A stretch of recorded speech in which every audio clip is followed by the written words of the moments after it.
Do we need to give more weapons? Yeah, we do. Absolutely. We've got to keep Ukraine in the fight. Vladimir Putin is trying to leverage every bit of pressure he can on Ukraine and on the West.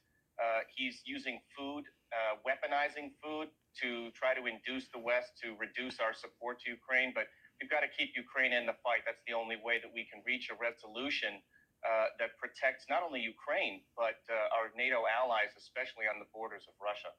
Now, that seems very fear mongering, but I want to sort of reframe that for you to respond to with a question that we see a lot in our chat is, well, then what were we as Americans supposed to do? Just let Putin come in and take this region to himself? Can you sort of respond to that? I mean, there's the one side that's like, hey, we just need to come in and keep control of, the firepower.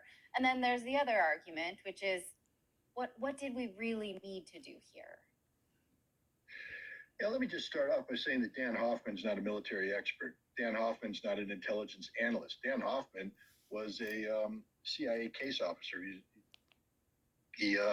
When I see Dan Hoffman, all I see is compromised espionage attempts. And he and his fellow spies being kicked out of Moscow because they stink at what they do. And to have him sitting there talking about military stuff is absurd. So let's push Dan Hoffman aside. And Dan, if you have a problem with that, debate anytime, anywhere.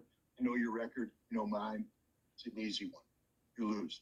I don't mean, I'm normally not this aggressive, but I have no use for the CIA today, especially those people who were in the Russian desk, because they're the ones who have created this stupidity about Putin and Russia. They have this spy, and they never learned who they were spying against. That's why they got beat. They were all kicked out because they got caught. But now we come to your question. What were we supposed to do? Well, I don't know. What I would advise every American to do is go visit a cemetery, a World War II cemetery, and kneel at the graves of the men and who lost their lives in the European theater. I want to take a look at your article that you just released.